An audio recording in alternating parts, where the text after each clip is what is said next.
2장 16절에서 18절이에요. 제목은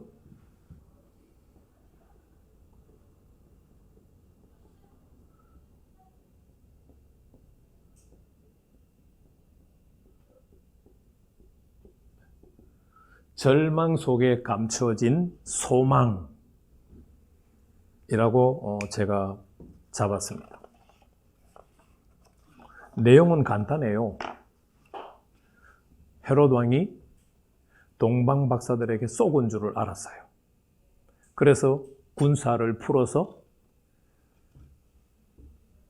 자신이 헤롯 동방 박사들에게 별이 나타난 때를 자세히 물었었잖아요. 그래서 2살 미만의 베들레헴과 그 모든 지경에 있는 아이들을 다 죽이라고 명령했어요. 그러니까 베들레헴과 베들레헴 주변 마을에 있는 부모님들은 아이를 잃어버렸으니까, 아이가 살해당했으니까 슬퍼서 통곡을 하겠죠.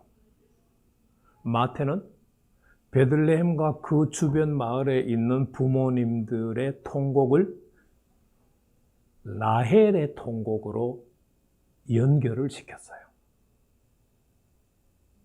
이게 16절에서 18절의 내용이에요.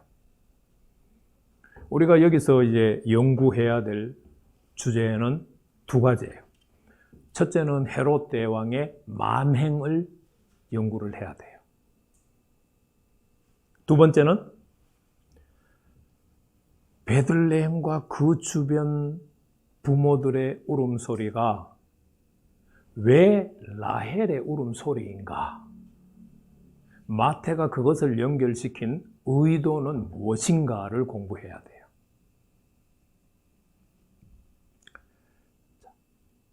헤롯 대왕의 만행부터 살펴볼까요? 헤롯 대왕은 치밀하고 은밀하게 아기 예수를 살해하고자 하는 마음을 품었고 계획을 아주 구체적으로 세웠던 인물이에요. 어디서부터 드러나요? 동방 박사들이 유대인의 왕으로 나신 이가 어디 계시냐 하고 물었어요. 그런데 헤롯은 대제사장과 서기관들에게 그리스도가 어디서 나겠느냐라고 물었어요.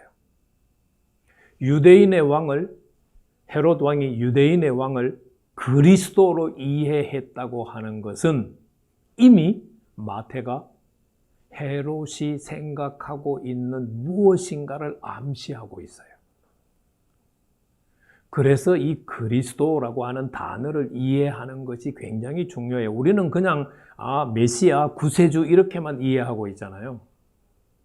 그러나 헤롯 왕이 이해하고 있는 크리스토스, 헬라어 그리스도는 우리가 이해하는 것하고는 조금 달라요. 제가 앞부분에서 말씀드렸지만 크리스토스라고 하는 단어는 신이 일을 맡기기 위해서 기름 부어 세운 자를 말해요.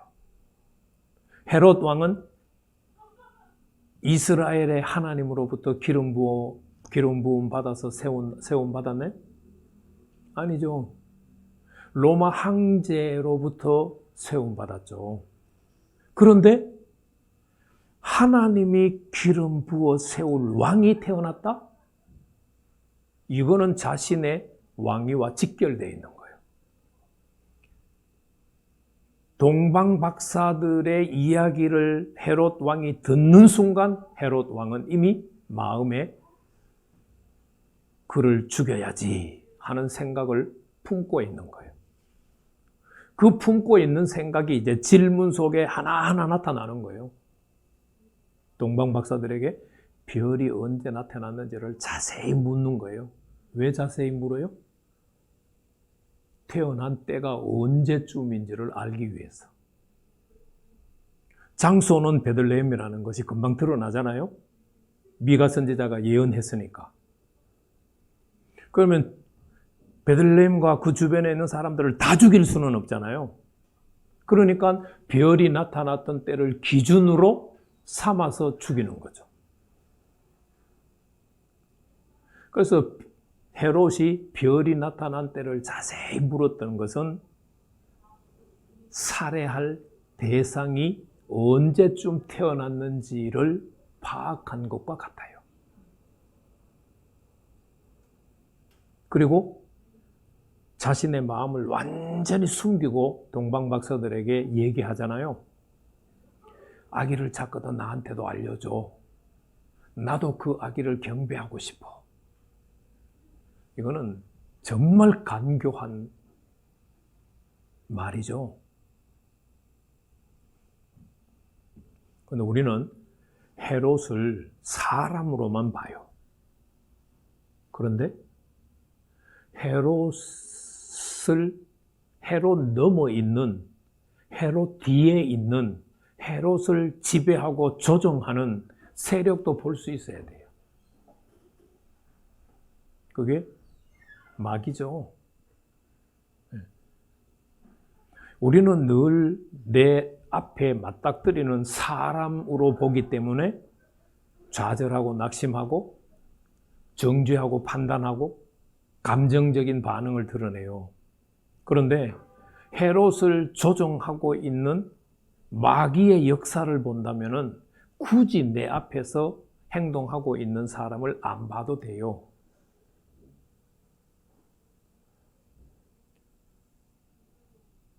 자신의 왕권을 유지하고 싶어 하는 헤롯의 욕심을 마귀가 이용하는 거예요.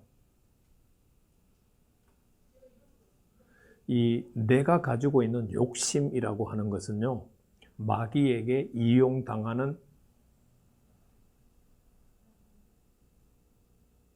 요소예요, 요소. 욕심이 없으면은 마귀가 나를 이용 잘 못해요. 그래서 헤롯은 철저하게 그리고 은밀하게 아주 간교한 계획을 세워서 만행을 저지르는 사람이에요. 누가 그렇게 한다고요? 마귀가 그렇게 해요. 그래서 예수님은 제자들을 파송하면서 뭐라고 말씀하셨어요?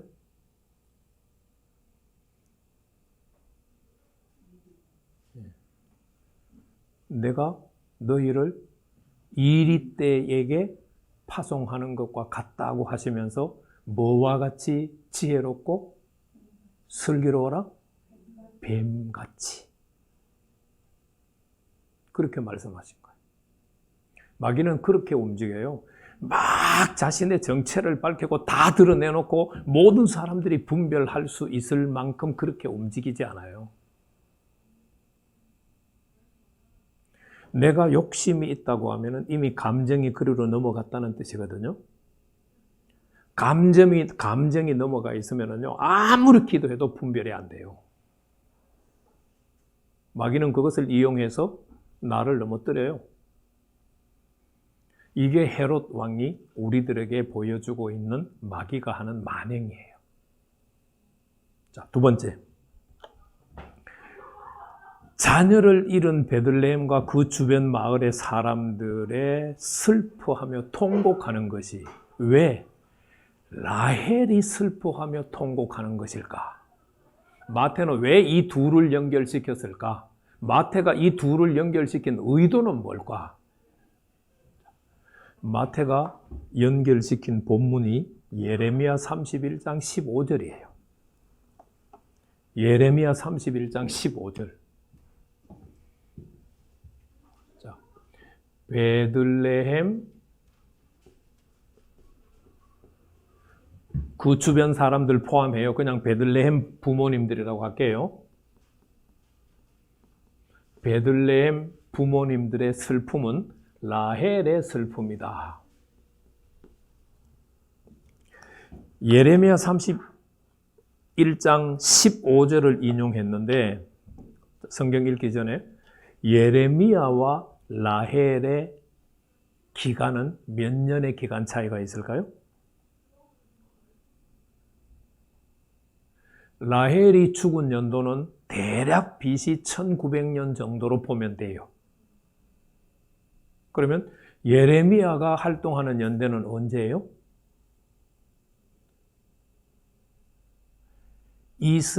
남유다의 마지막 5왕 요시야부터 시작해서 시드기야 왕까지 활동한 선지자가 예레미야예요.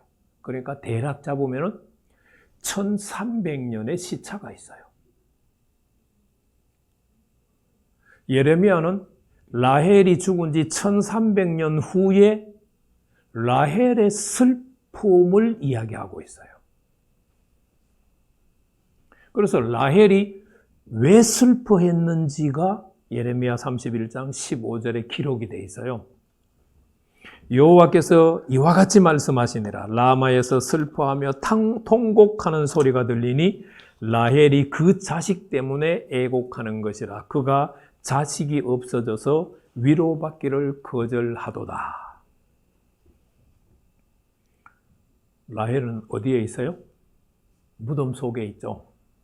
아마 살은 다 썩었고 어쩌면은 뼈도 다 썩어가지고 다 썩어가지고 형체도 없어졌을 거예요. 그런데 예레미야는 그 무덤 속에 있는 라헬이 통곡을 해요. 왜 통곡하느냐? 자식이 없어져서. 이 자식이 없어졌다고 하는 말은 이제 우리가 라헬의 두 아들을 이해해야 돼요. 라헬의 두 아들은 누구죠? 요셉과 베냐민이죠. 솔로몬 사후에 북이스라엘과 남유다로 나누어질 때 하나는 한 명, 요셉 지파는 북이스라엘에 속하게 되고 베냐민 지파는 남유다에 속하게 돼요. 그러니까 라헬 입장에서 보면은 북이스라엘은 이미 망했고 자녀들이 다 포로로 끌려갔고 남유다, 베냐민 지파도 이제 망해서 포로로 끌려가는 거예요. 그러니까 라헬의 입장에서 보면은 자식이 하나도 없어졌어요.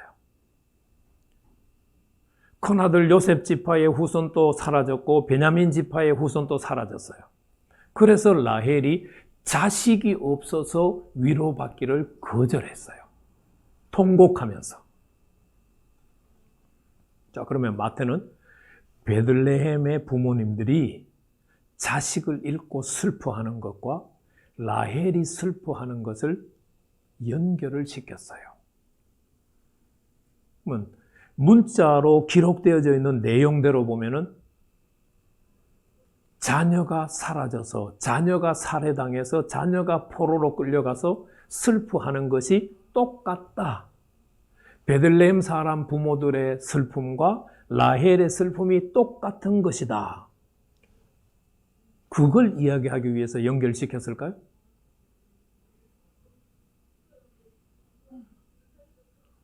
예레미야 31장 15절 말씀만 보면은 그런 것 같아요. 그죠? 그런데 자, 16절, 17절을 한번 보세요. 예레미야 31장 16절, 17절. 여호와께서 이와 같이 말씀하시니라. 내 울음소리와 내 눈물을 멈추어라. 내 일의 싹을 받을 것인즉 그들이 그의 대적의 땅에서 돌아오리라. 여호와의 말씀이니라. 17절. 너의 장래의 소망이 있을 것이라. 너의 자녀가 자기들의 지경으로 돌아오리라. 여호와의 말씀이니라.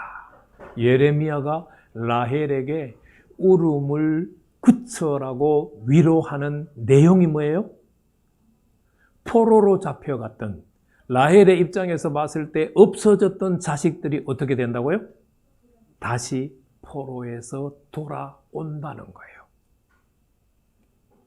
라헬의 입장에서 보면 지금은 절망이에요. 그죠? 자녀들이 포로로 다 잡혀갔으니까. 라헬의 입장에서 보면은 지금은 슬픔이에요. 그런데 그 슬픔을 거둬야 될 이유가 있어요. 뭐를 내다봤을 때? 하나님이 포로에서 다시 돌아오게 하실 미래를 내다봤을 때. 슬픔을 그치고 미래를 내다보고 소망을 가질 수가 있다는 이야기죠. 베들레헴과 그 주변의 부모님들이 지금 무엇 때문에 슬퍼하고 있어요? 자녀들을 잃어버렸기 때문에, 자녀들이 살해당했기 때문에 슬퍼하는 거죠. 예레미야 선지자가 라헬에게 포로로 돌아올 미래를 생각하고 위로받고 소망을 가지라고 말해요. 그럼 마태는 지금 이 예레미야 선지자의 메시지를 통해서 베들레헴의 부모님들에게 무슨 이야기를 하고 싶을까요?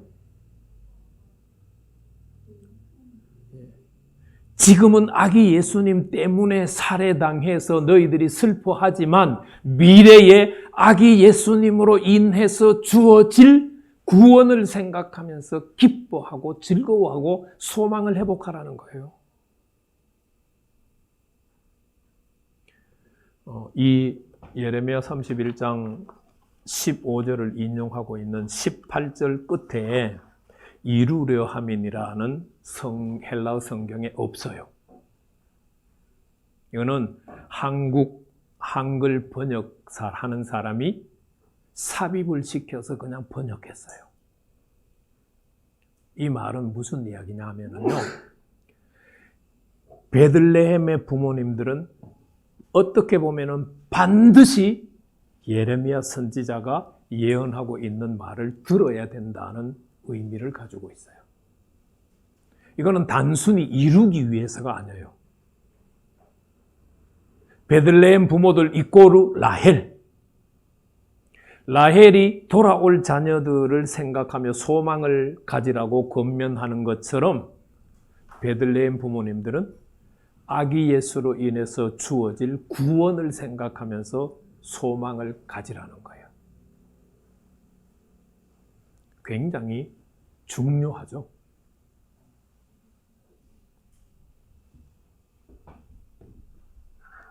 많은 성도들이 현재 내 앞에 있는 일을 보고 좌절하고 절망하고 침체하잖아요. 저도 마찬가지일 거예요. 왜?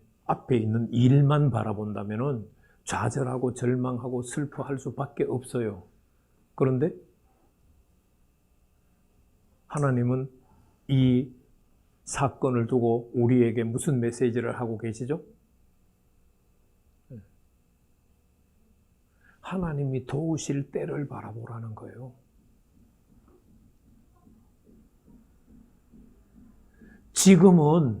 지금 상황을 바라보면 좌절할 수밖에 없어요. 낙심할 수밖에 없어요. 걱정, 근심할 수밖에 없어요. 두려워할 수밖에 없어요. 그러나 하나님이 함께 하시고 하나님이 도우시는 때를 바라보면 우리가 담대해질 수 있어요. 내가 지금 처해 있는 상황에서부터 벗어날 수 있어요.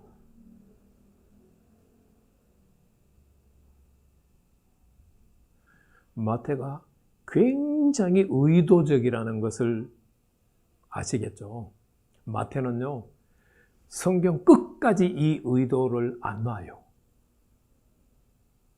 무슨 문제가 생기면 계속 구약 성경을 가지고 와서 입증해 가요.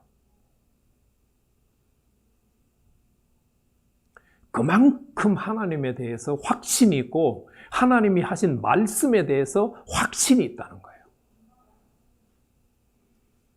오늘 우리의 문제는 하나님을 그만큼 인정하지 못하고 하나님이 말씀하신 것을 그만큼 인정하지 못하는 거예요.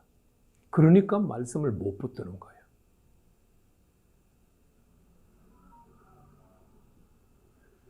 내가 당면하고 있는 문제에 나를 맡기지 말고 그 가운데 역사하실 하나님을 바라보고 그 당면한 문제를 지배하고 다스려갈 수 있기를 축복합니다.